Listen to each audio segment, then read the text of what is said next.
नाजरीन, अपनी बात में आपका इस्तकबाल है। तालीम, रोटी, कपड़ा और मकान एक वक्त बुनियादी ज़रूरतों में तो शुमार होता है और आज भी रोटी, कपड़ा और मकान बुनियादी ज़रूरत है। तालीम इसी ज़ुमरे में आ चुकी है और तालीम के मैदान में बहुत सारे मसाइल हैं जिन पे हम बात करने जा रहे हैं। और हमारे साथ आज का जो पैनल है, प्रोफेसर एम असलम साहब, Indira Gandhi national open university के वाइस चांसलर, प्रोफेसर मधु प्रसाद जो दिल्ली यूनिवर्सिटी में पढ़ा चुकी हैं और अभी राइट टू एजुकेशन चला रही है अपना एक NGO, और डॉक्टर GN काजी, हमदर्द यूनिवर्सिटी के शेखुल जामिया वाइस चांसलर हमारे साथ तशरीफ़ फरमा है। सबसे पहले मैं आपका इस्तकबाल करता हूं अपने इस प्रोग्राम में और आपसे ये शेयर करता हूं कि जो हमारा प्रोग्राम है इसमें हमारा पहला सेगमेंट एक वीडियो सेगमेंट होता है जहां पर हम ये कोशिश करते हैं दिखाने की हम कहां पर खड़े हैं तालीम के सिलसिले में, और ये जो हक़ाइक़ का मजमुआ है वो आपके सामने पेश किया जा रहा है।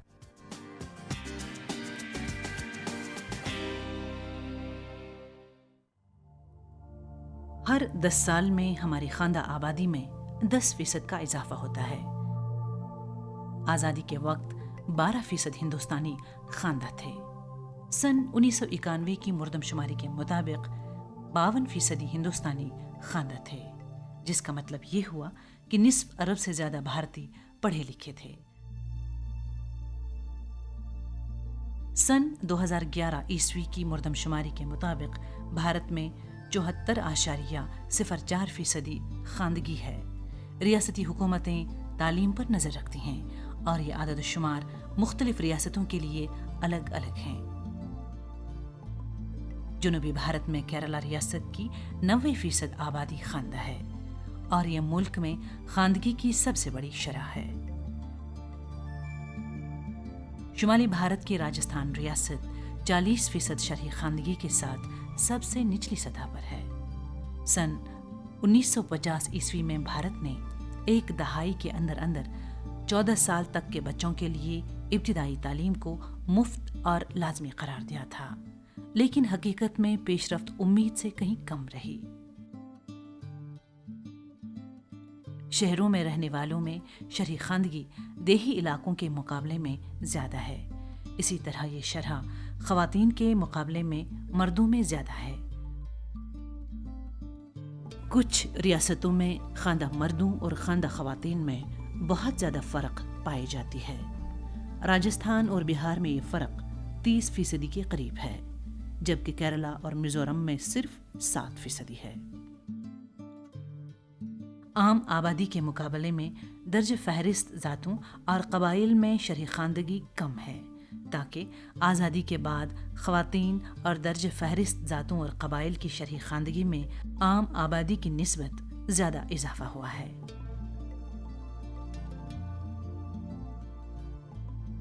प्राइमरी तालीमी निज़ाम से शुरू करके सरकार अब बुनियादी तालीम को मुल्क में आम करने के लिए इक़दामात उठा रही है। इस इनकलाब में शामिल होने के लिए कई गैर सरकारी तंजीमें भी सामने आ रही हैं। आला तालीमी सतह पर निज़ाम में अहम तब्दीलियां रूनुमा हुई हैं। पिछले कई बरसों से मुल्क की साइंस और टेक्नोलॉजी में पेशरफ्त के सिलसिले में बैनुल अक़वामी दिलचस्पी बढ़ी है।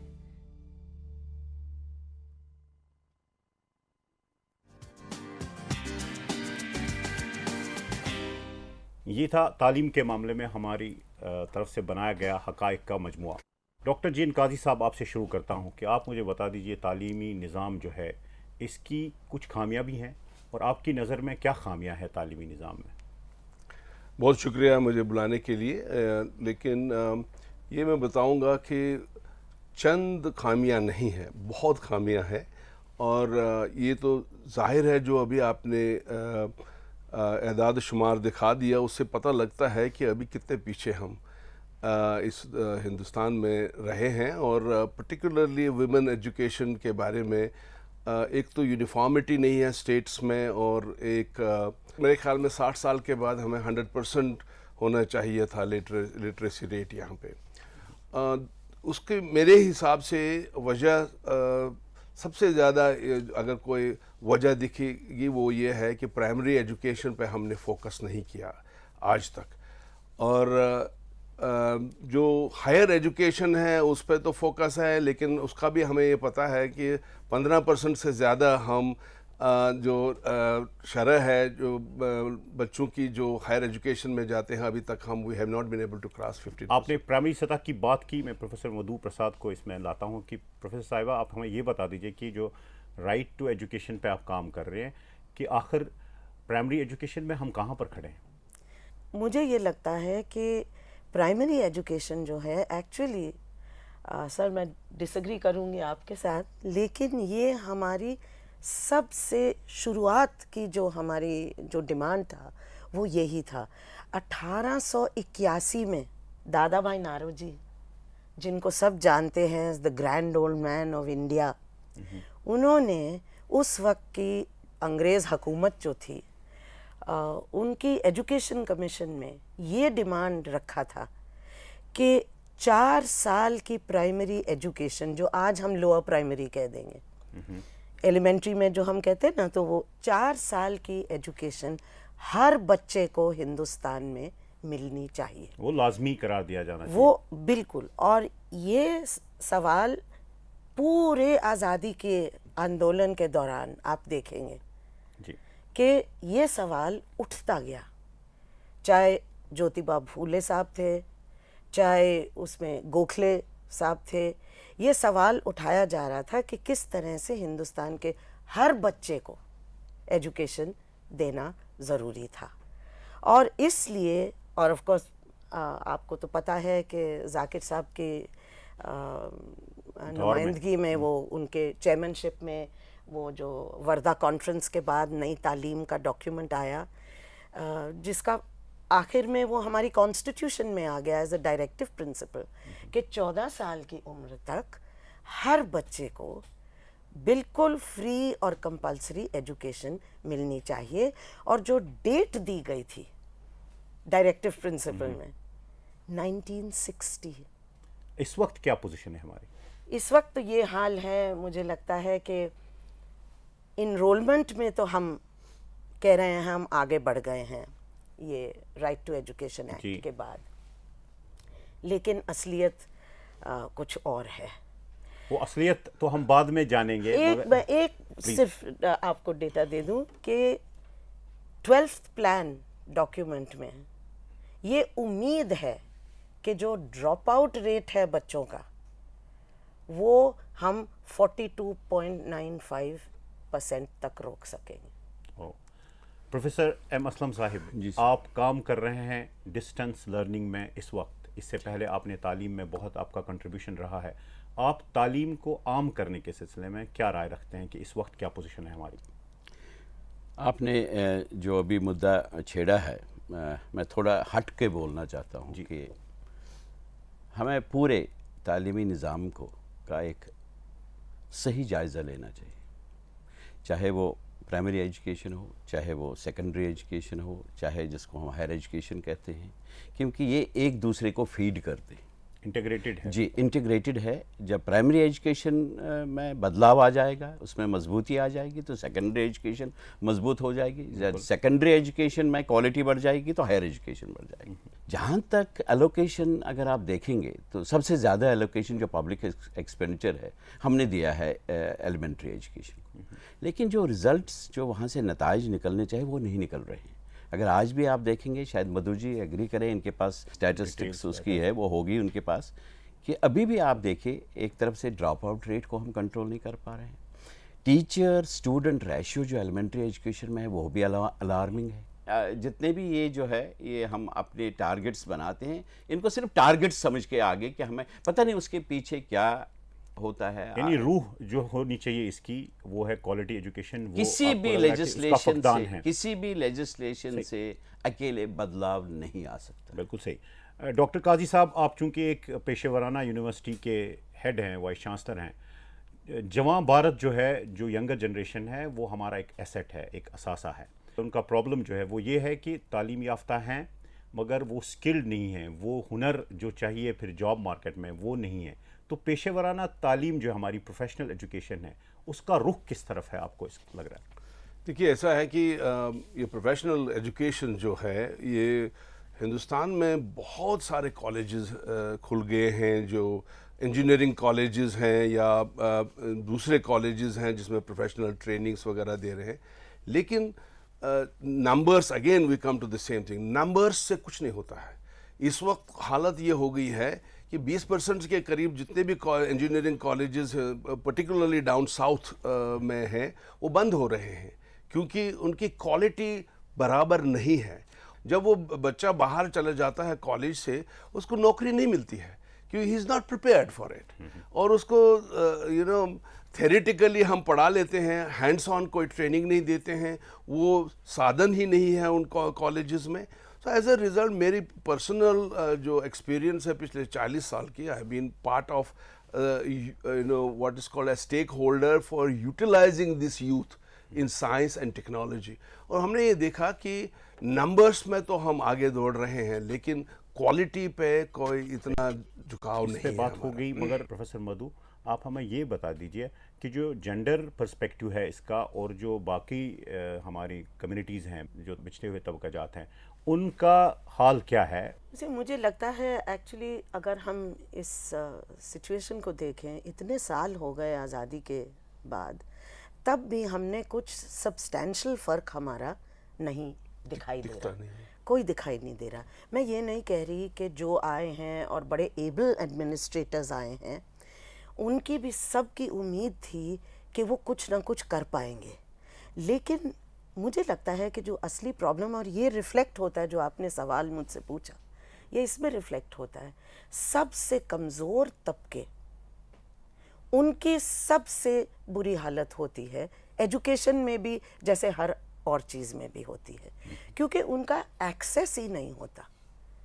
آپ دیکھیے لڑکیوں کو دیکھیے، گاؤں کے بچوں کو دیکھیے، آپ مائنورٹیز کو دیکھیے، آپ شیڈیول کاسٹ شیڈیول ٹرائب کو دیکھیے، ان کے سب کے آنکڑے جنرل سے کم ہوں گے. آپ نے ایکسیسیبلٹی کی بات کی اور پروفیسر اسلم صاحب ایکسیسیبلٹی پہ ہی کام کر رہے ہیں، اسی کو بڑھاوا دینے کے لیے، اسی کو پھیلانے کی طرف ان کا زیادہ فوکس ہے. پروفیسر اسلم صاحب آپ کا جو کنٹریبیوشن ہے ڈسٹنس لرننگ میں اور ڈیموکریٹائزیشن آف ایجوکیشن میں، کیا رہا ہے آپ کا تجربہ اور کیا سچویشن ہے اس وقت؟ اسی سے پہلے میں ڈسٹنس ایجوکیشن پر چلا جاؤں، مجھے بڑی یہ ہو رہی ہے کہ میں آپ کو کچھ ایسے فگرز دے دوں. ہمارے ہاں اس ملک میں یونیورسٹیز کی کمی نہیں ہے. اگر آپ جو یو جی سی نے ابھی دے دیے ہیں اسٹیٹسٹکس، ہمارے پاس 297 اسٹیٹ یونیورسٹیز ہیں، ہمارے پاس 100 پرائیویٹ یونیورسٹیز ہیں، ہمارے پاس 129 ڈیمڈ یونیورسٹیز ہیں، ہمارے پاس 43 سینٹرل یونیورسٹیز ہیں، ہمارے پاس نیشنل انسٹیٹیوشنز یونیورسٹی لیول کے جیسے نیپا ہے 65 ہے. یونیورسٹیز اور اداروں کی کمی نہیں ہے ہمارے پاس. اور اگر آپ دیکھیں گے، لیکن کیا یہ بچھڑے طبقے، کیا یہ جیسے عورتوں کا آپ نے ذکر کیا، کیا ان کو، یا وہ جو ایک دور دراز علاقے میں پیدا ہوا ہے، کیا اس کو پہلے تو بنیادی تعلیم، اس کے بعد ہائر ایجوکیشن کی ایکسیسیبلٹی ہے یا نہیں ہے؟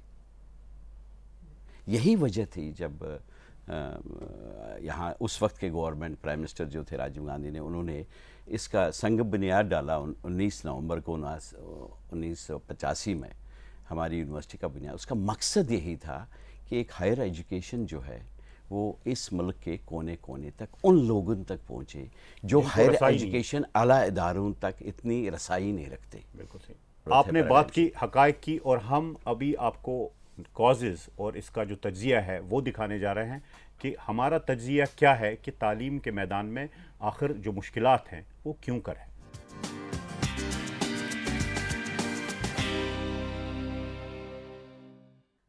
ملک کا تعلیمی نظام ہر سال 10 لاکھ گریجویٹ پیدا کرتا ہے، لیکن حکومت کے سامنے کلیدی چیلنج یہ ہیں: تعلیم کے ہر سطح کے معیار اور اس تک رسائی میں بہتری لانا، اعلیٰ تعلیم کے لیے فنڈز میں اضافہ کرنا، بنیادی ڈھانچے میں بہتری لانا، انتظامیہ میں سدھار لانا، شرح خواندگی بڑھانا اور ابتدائی تعلیم کو عام کرنا.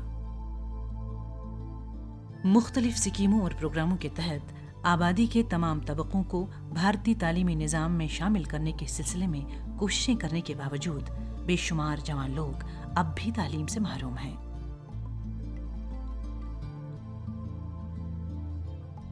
ये सही है कि इब्तिदाई तालीम में बच्चों का इंदराज बढ़ा है, यानी ये तादाद 3.5 करोड़ तक पहुंची है, लेकिन अब भी 6 करोड़ बच्चे स्कूल से दूर हैं। इसकी एक बड़ी वजह माकूल मसाफत पर स्कूल की अदम दस्तयाबी है। मुल्क के कई दूर दराज इलाकों में सिरे से ही स्कूल मौजूद नहीं हैं। इस मुश्किल पर काबू पाने से मुल्क के तालीमी निज़ाम में बेहतरी आ सकती है। भारत के बेशतर कॉलेजों और स्कूलों में तलबा, असातिज़ा और मुंतज़मीन तालीम की तर्ज अमल से बिल्कुल लाइल्म हैं।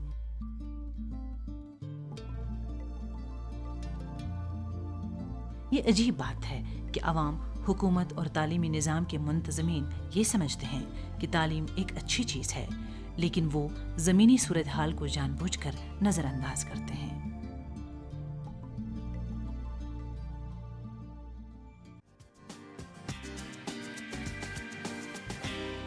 प्रोफेसर डॉक्टर काजी साहब, आपका टेक में लेना चाहता हूं कि आप क्या समझ रहे हैं कि क्या वजूहात हैं कि हमारा जो बुनियादी ढांचा है, तालीमी निज़ाम जो है, उसमें कमी होने के सिलसिले में? देखिए, हमने एजुकेशन को समझा नहीं। प्रैक्टिकली हम ये समझते हैं कि किसी को स्कूल भेजें तो वो पढ़ गया। हमारे पास उस्ताद कहाँ है, टीचर्स कहाँ हैं, हमारे पास सिस्टम क्या है परफेक्शन लाने का टीचर्स में। गवर्नमेंट की पॉलिसीज़ तो बहुत अपनी जगह पे बहुत अच्छी हैं और उसका इजाफा हो रहा है। हर साल हम देखते हैं, हर 5 साल के बाद हम देखते हैं कि शरह बढ़ जाती है जो इन्वेस्टमेंट की गवर्नमेंट की तरफ से, लेकिन क्या वो बराबर खरा उतर जाता है? नहीं उतर जाता है। हमारी जो बेसिक एजुकेशन है उस पे कोई फोकस नहीं है। प्रोफेसर मधु, आप हमें ये बता दीजिए कि जो डॉक्टर साहब ने बता दिया कि वीकनेसेस हैं, आपकी नज़र में कौन सी वजूहात हैं जो हमें जो एजुकेशन का बेसिक हक है और जो ज़रूरत है उस पे हम पूरा नहीं उतरते? जैसे मुझे लगता है सबसे जो अहम बात है और जिसको हम रोज़ नज़रअंदाज करते हैं, इस देश में सरकार के अपने स्टैटिस्टिक्स हैं कि 78% से ऊपर लोग 20 रुपए से कम पे अपनी ज़िंदगी गुजार रहे हैं।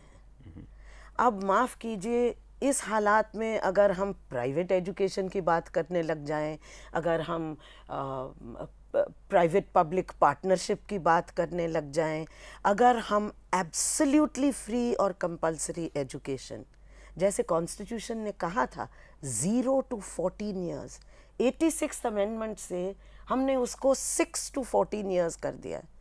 हम सबको पता है, हम सब पेरेंट्स हैं, हम अपने बच्चों को घर में कितना पढ़ाते सिखाते हैं।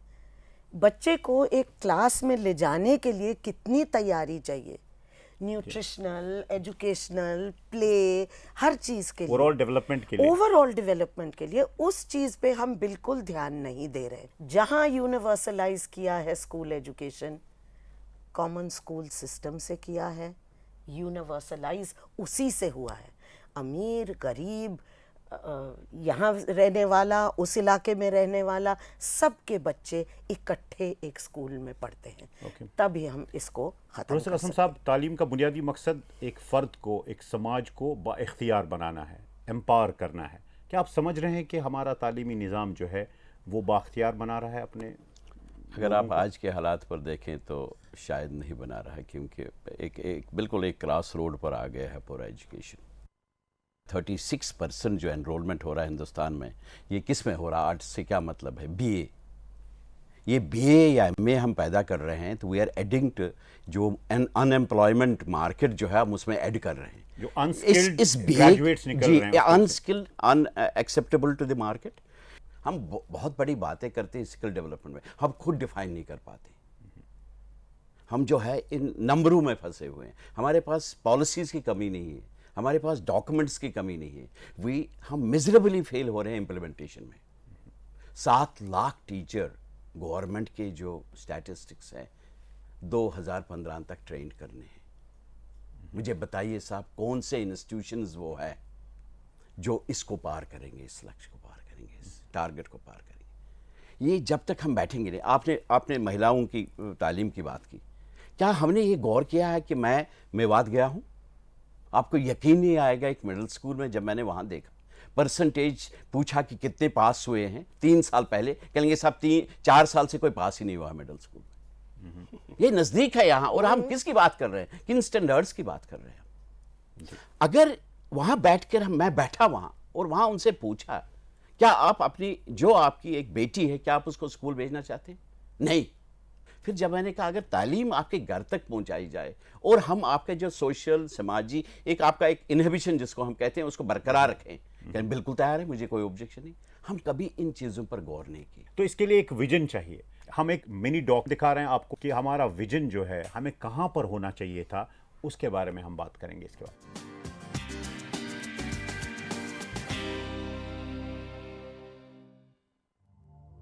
तालीम वो है जो लोगों को बाइख्तियार बनाए और उनकी जिंदगियों में खुशियां भर दे। इंसानों के मुतल्लिक सरमायादाराना नुक्ते नज़र ये कभी नहीं कर पाएगा, क्योंकि ये लोगों को एक वसीला या इक्तिसादियात को बढ़ावा देने का जरिया समझता है। तालीम को ज़्यादा मौजून और बरमहल बनाने की किसी भी कोशिश को वो राबिता दिखाना चाहिए जो कि हमारी जिंदगियों की तश्कील में तालीम अदा कर रहा है। सन 2020 ईस्वी में हमारा वाज़ेह और रोशन तस्वुर इस अक़ीदे पर कायम है कि इंसानी वसाइल कुलहुम तरक्की के लिए सबसे अहम उन्सुर है। तालीम से मुतल्लिक हमारे विजन में हमारा ये अक़ीदा होना चाहिए कि हर जगह तुलबा को वो साजो सामा मैसर हो जो कि उन्हें इख्तराकारों की अगली नस्ल बनाने के लिए ज़रूरी है।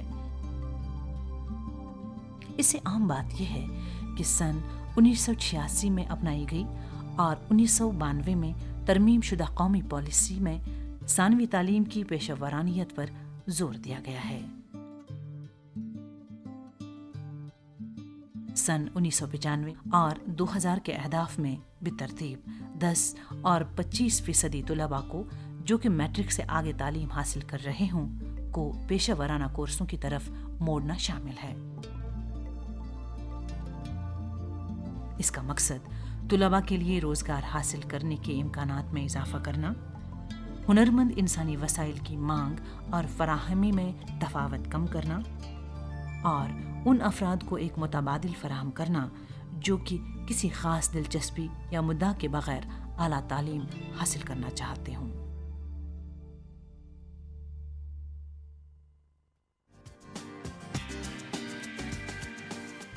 प्रोफेसर डॉक्टर काजी साहब, क्या होने चाहिए हमारे टारगेट्स और हमारा विजन क्या होना चाहिए?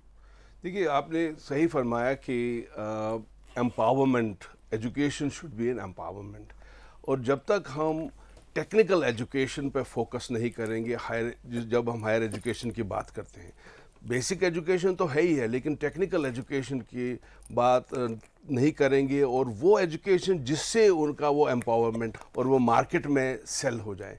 रिसोर्सेज एक बड़ा मामला है। प्रोफेसर मधु प्रसाद साहिबा, आप हमें ये बता दीजिए कि जो प्राइमरी सतह पे हमारा विजन हो वो क्या होना चाहिए, कि कैसे मुमकिन हो कि हम आदमी को इंसान बनाएं? सी बात ये है कि हमारे यहाँ मैं देख रही हूँ कि जैसे दशक आगे बढ़ते जा रहे हैं, हम जो गैर बराबरी हमारे समाज में है वो बढ़ती जा रही है और वो हमारे एजुकेशन सिस्टम में और बढ़ बढ़ के आ रही है। वही सरकार केंद्रीय विद्यालय चला सकती है जो आपका म्यूनसिपैलिटी का सरकारी स्कूल नहीं चला सकती। वही सरकार मॉडल स्कूल हर डिस्ट्रिक्ट में चला सकती है, पर वो सरकार जो गरीबों का इलाका है उधर स्कूल नहीं चला सकती।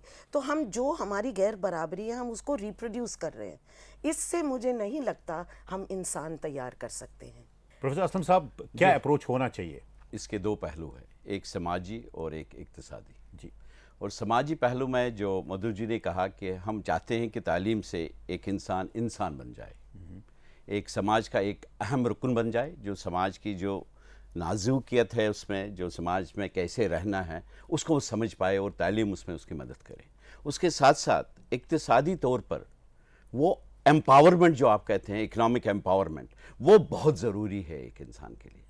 تو وہ جو تعلیم ہے، تعلیم کی کوئی حد نہیں ہے. تعلیم، میں نے کہا کہ ہماری تعلیم اس وقت تہاڑ جیل میں لوگوں کو بدل رہی ہے. جو کہے گئے تھے چھٹے ہوئے بدماش ہے، وہ جیل سے نکل کر انسان بن کے نکل رہے ہیں. ایک کی تو نوکری 60,000 کی لگ گئی جب میں وہاں گیا ہوا تھا. تو تعلیم کا مقصد ہے پورا ایک انسان کو انسان بنانا، سماج کے قابل transformation بنانا. society ہاں، کے اور میں تبدیل سوسائٹی میں جینے کے لیے، اس کو رہنے کے لیے اقتصادیات کا امپاورمنٹ ہونا، اقتصادی امپاورمنٹ ہونا بھی ضروری. تعلیم کو ان دونوں کو برابر کا یعنی ایک توازن قائم کرنا ہے، ایک توازن قائم کرنا ہے، ایک تو مورل اور سوشولوجیکل لیول پہ اور دوسرا اکنامک لیول پہ. ہم آپ کے بہت شکر گزار ہیں کہ آپ تشریف لائے اور اپنے بات کی تعلیمی نظام کی. آپ کا بھی شکریہ، اور ناظرین آپ کا بھی شکریہ. آج بس اتنا ہی، ہمیں دیجیے اجازت.